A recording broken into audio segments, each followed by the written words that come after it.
Welcome to F-Bomb Friday. I am your host, Tracy Preston, along with my husband, Todd. Hey, hon. Hey, baby. Are you ready? I am ready. Let's hit it.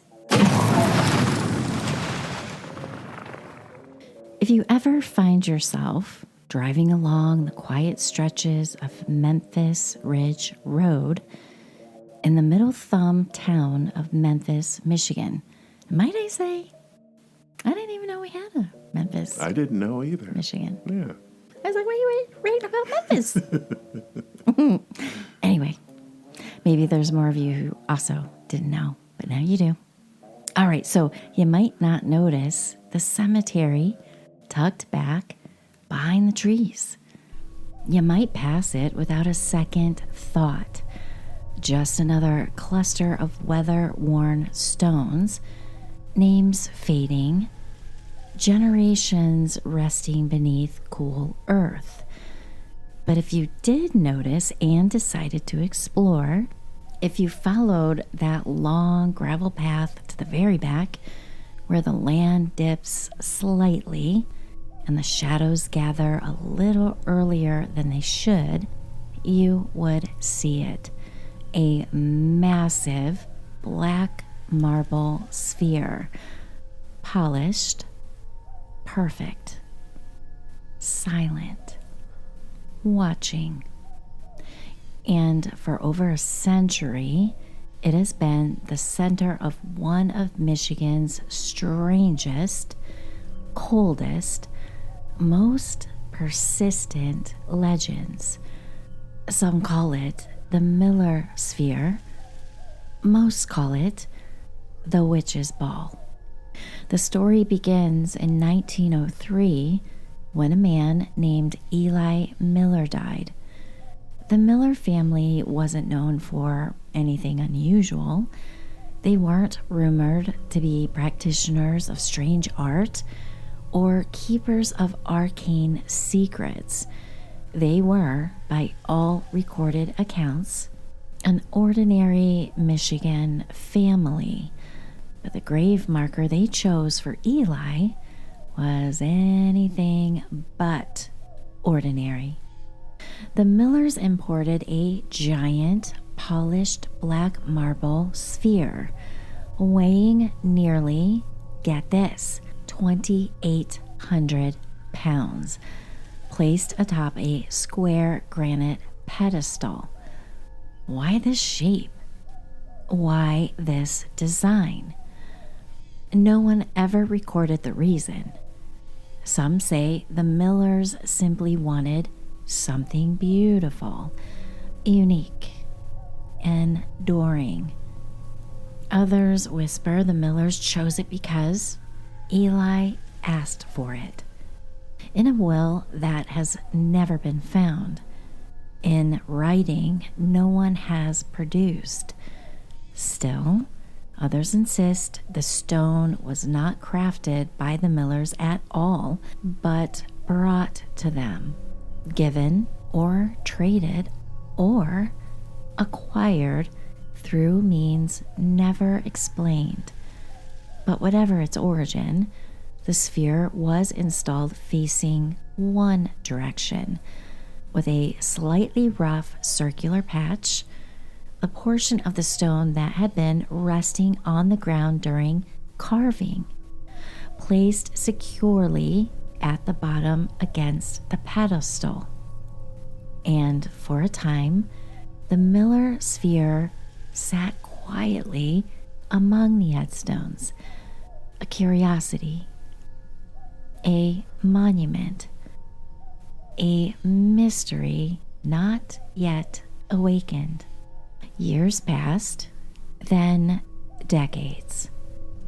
Caretakers of the cemetery began to whisper that the sphere had shifted. At first, it was subtle, just a degree off. The rough, unpolished circle seemed to tilt upward, then outward. Then, impossibly, it was visible from the path. By the 1940s, locals swore the rough patch had rotated almost a quarter of a turn from where it had first been placed. By the 1970s, nearly halfway. By the early 2000s, nearly a full rotation. How could an almost 3,000-pound marble boulder move at all, let alone slowly turn on its axis, as if following the hands of an unseen clock? Explanations came easily, and none of them stuck. Temperature changes, said some. Ground shift, said others. Kids pushing it, said the skeptics. But anyone who's laid a hand on the witch's ball knows the thing is cold, heavy, unmovable by any casual human force. Yet it moves. And that is where the legend deepens, not in science, but in the stories that spilled from people's mouths after dark. Because movement wasn't the only thing people claimed the stone could do. As the years wore on, visitors began reporting something stranger than a rotation. When you stare into the polished surface of the marble, especially on a cool night, especially under the light of the full moon, you don't always see the reflection of yourself.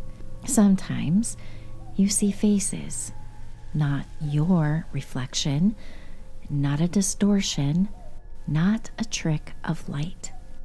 Faces behind you, faces beside you, faces no longer living. Young women claim they saw pale shapes moving inside the reflection. A man once swore he saw a pair of eyes staring back that didn't belong to him. And when he turned around, there was no one there. Teenagers in the 60s and 70s bet each other to stare into it until they saw something. Many did. Some screamed. A few fainted. A ghost hunting group recorded what they said was the sound of a voice whispering from the direction of the sphere. Another caught a shadow moving behind them, reflected clearly in the polished stone, though nothing moved in the cemetery itself. Then stories came of sounds echoing through the woods just behind the Miller plot. Whispers, footsteps, a long moan that rose with the wind. The witch's ball was becoming more than a monument. It was becoming Michigan folklore. But no part of that folklore is more chilling than the story of the elders and the axes. Every town has its secrets.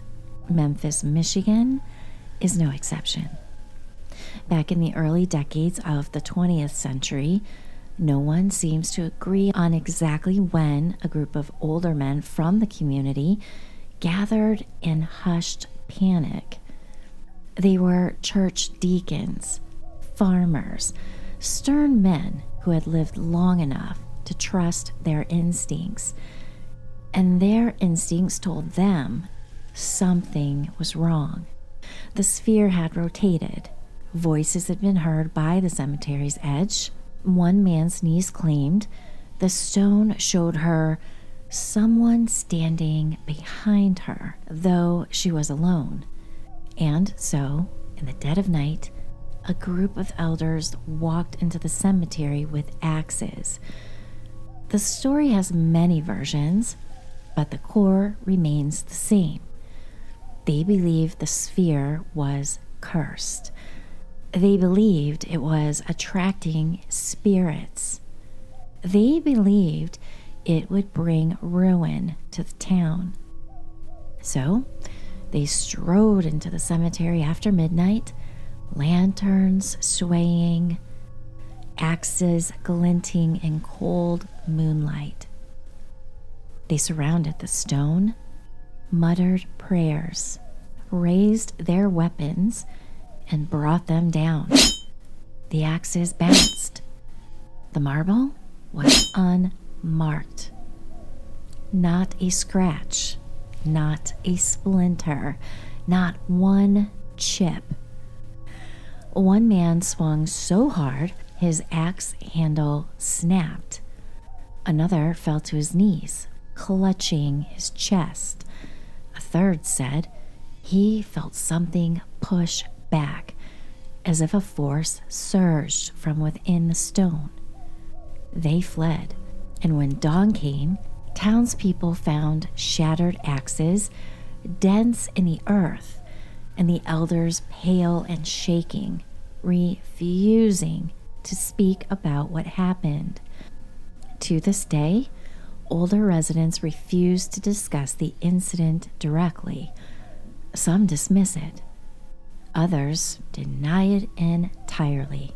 But the story persists, retold by generations. A failed exorcism of stone. An attack on something that refused to be harmed. Something that refused to be moved, except on its own terms.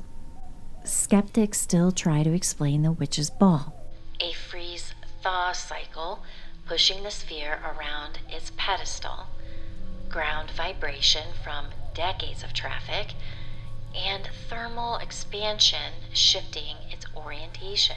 Everything seems plausible until you consider the sheer weight and perfect balance required for the sphere to rotate smoothly around its axis without losing its alignment on the pedestal.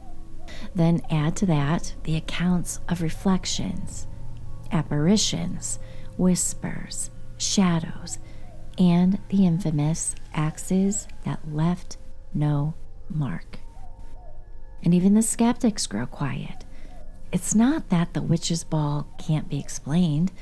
It's that the explanations feel thin, insufficient, like trying to describe a dream using only math. In modern times, the witch's ball is no longer a secret. Ghost hunters visit regularly. Local kids dare each other to touch it after dark. Folklore fans make midnight pilgrimages. Coin offerings appear on the pedestal, sometimes left by enthusiasts, sometimes by those who believe the sphere is a doorway to something beyond. Some come seeking answers. Others ask questions. Still, others come simply because they can't stay away. They want to see the sphere that rotates. They want to see the faces in the marble. They want to feel the chill in the back of their neck. They want to stand where the elders stood, axes raised against the unknown. And in the stillness of that cemetery, with the wind brushing the grass and the trees murmuring ahead, sometimes they get more than they bargained for. Now imagine you're there. A flashlight beam cuts across old stones. Your breath fogs in the autumn air. You stepped carefully over roots and fallen branches, and then you see it. The polished sphere, catching the moonlight like a dark, silent planet. You reach out. Your fingertips touch cold stone. For a moment, you see only yourself, but then a flicker, a shape, a face that isn't yours. You blink, it's gone. Or was it ever there? Behind you, a twig snaps. The wind sighs through the trees. Or maybe it's not the wind at all. You step backward, heart pounding. The sphere gleams, unbothered, unmoving, even though you know, absolutely know, it never truly stays still. And as you back away, the thought creeps in. What if it isn't just a monument? What if it's a witness? What if it's an eye? What if it's waiting for someone, maybe even you, to stare a little too long? You leave the cemetery, but for days afterward, you feel as if something is watching you, a presence, a memory, and sometimes, just sometimes, late at night, you think you hear the faint echo of an axe hitting stone. And that is the story of the Witch's Ball. A simple family marker, a stone sphere placed with love, grief, and the hope that time would be gentle. Yet somehow it became something else. Standing in the Memphis woods for more than a century, it has gathered whispers the way old stones gather lichen. Not because of a witch or curses or written history, but because of the strange, stubborn way the world reacts to it. Think about the elders, the ones who swung their axes at the stone, men who knew the land, knew the weight of superstition, and still believed something wasn't right. Their axes shattered, their courage faltered, and not one of them ever spoke of it the same way again. It leaves you wondering, what did they think they were fighting? Fear? Folklore? Or something they felt but couldn't name? And then the accounts, generation after generation, of the sphere that moves, that rotates, that refuses to stay still even though it's carved from solid granite. A family marker shouldn't do that. History shouldn't breathe like that. But grief does. Memory does. And sometimes the land itself holds on tighter than it should. That's the part people forget.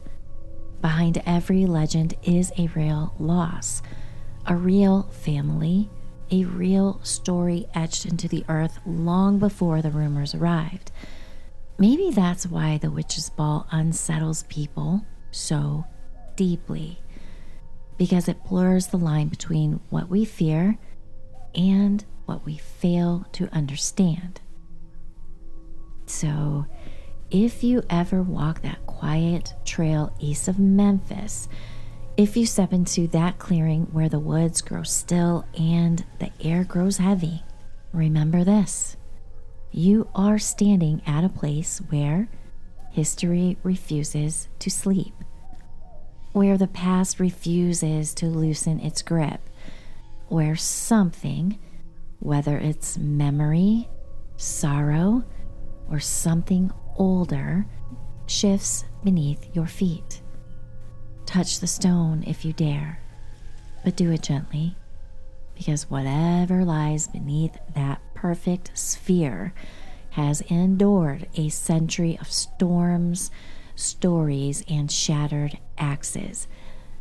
And it's still watching, still waiting, still turning ever so slightly, as if waking from a dream. The Witch's Ball. The Witch's Ball, babe. Never heard of it. Yeah, but you stumbled across it. You're the one that found it, and I had to investigate. I did. Yeah. I get these I subscribe to a bunch of, people who do history of Michigan. It could be a covered bridge. It could be an old schoolhouse. And then and I'm like, yeah, that's cool. And I'll read it. It's just always like a little paragraph and remembered in Michigan or something like that. And then here came this cool ass sphere. And I'm like, whoa, hold on. We have a story here. It's very interesting. Right. I immediately dug into it and started looking up images, obviously, because I love pictures. And as soon as I saw the picture of the Miller Sphere, it immediately reminded me of the Wicked Witch of the West's. Oh, her crystal ball. Crystal ball, you know, Yeah, and it was, I can see you know, that. it's about that size too. It is huge. Yeah. So I reached out to our friend Ben Goldman. You know, he's yes, our sweet friend Ben. He's a busy guy. He's a paranormal investigator with Crossroads of Curiosity, and I sent him a message, a quick message, and I said, "Have you and your team ever investigated the Witch's Ball in Memphis, Michigan?" And he sent back a quick message. He's a busy guy. He said, "Been there once. It's been a while though. Scary place. Got some creepy EVPs of a dude mumbling to himself, and then all the cameras stopped." Oh. Yep, pretty creepy. Yeah. I don't know how I'd feel about going in the woods in the dark. And when I look at the pictures, I don't really see any other headstones around it. I think in some of the photos you can see a few scatterings of them, but Okay. it's a very old cemetery, especially back there. It looks like it's back against like a wood line. Yeah. So I would imagine it's all the way back. And how in the hell did someone, like, I wonder if it was locally made, if it was shipped to them. Like, who in the hell Right. can transport a 2,800-pound marble ball? Right. In the early 1900s. In the too. early I mean, 1900s. yeah. What, is a horse and buggy going to carry that thing? Well, I'm sure it was quite the task. They had to have some kind of mechanism, I think. But even still, the whole thing about it shifting with traffic and stuff, I can't see that happening. I don't buy it. Yeah. I mean, like I said in the story, it would have to be perfect conditions, perfect smooth surface. I just don't really see. Well, it would almost have to have, I've seen big marble balls. I'm going to rephrase that. I've seen big marble ball with water. Right. Now, right. with that would make sense, possibly, that it would have some movement, but there's no water here. Right. This is a cement pedestal, which, by the way, blows my mind that it can support the weight of a 2,800-pound marble sphere.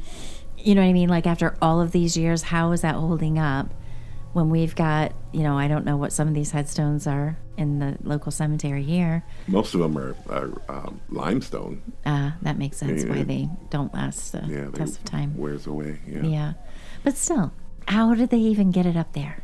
Right. Food for thought. And maybe it was magic. There's a lot of black magic going on. I would have to Miller say family. the Millers had a chunk of change in their family. Yeah, I'd like bank to know what they because- did. Yeah. How'd you come across that money? I mean, the 1900s. Yeah. What were you doing? Everybody else has Farming? got these little limestone things that just wear away in time, and the Millers, They made bank. yeah, Yeah. Doing what? I don't know. right. It's interesting. I definitely would like to go, but I would like to go with our friends if they want to go back. I'm too scared to go. Like without a group of people. Well, Ben said it's been a while since they've been out there, so maybe we can get them to. Where in the heck is Memphis? So it's on the thumb. It's on the thumb of the mitten. Oh, that's right. So, That's right. Yeah. So about an hour and a half, maybe 2 hour drive. Yeah. Never been to the thumb. Be worth the trek. There's Yeah. a lot of cool stuff we ought to check out that way too. So We could get away with it if we leave at night. Because then the dogs will be sleeping all night. So we could be as late as we want getting back. right. Well, Got to do it on a full moon, I'm thinking. full moon around midnight. Yeah. Yeah. That's a great story. I'm super glad that email just happened to pop into my email. Yeah. Thanks for Googling that, because Lots of goodies. Yeah. definitely not one that I heard before. So Never heard of it. Fun to dig into that stuff. Yeah. Well, great story, hon. Well, thank you, and thank you for pointing me in that direction. And you're welcome. You did the work. Well, thank you, everyone. Thanks, everybody. And you better lock your doors. You better lock your windows. And you might want to check under your bed. And if I see that freaking sphere, I'm running. Yeah, I'm not going to touch it. I'm not going to try to do... Nope. I'm going to say blessings. Peace be with you. So thank you, everyone. Thanks, everybody. And we will see you again on Malice Monday. We'll see you on Monday.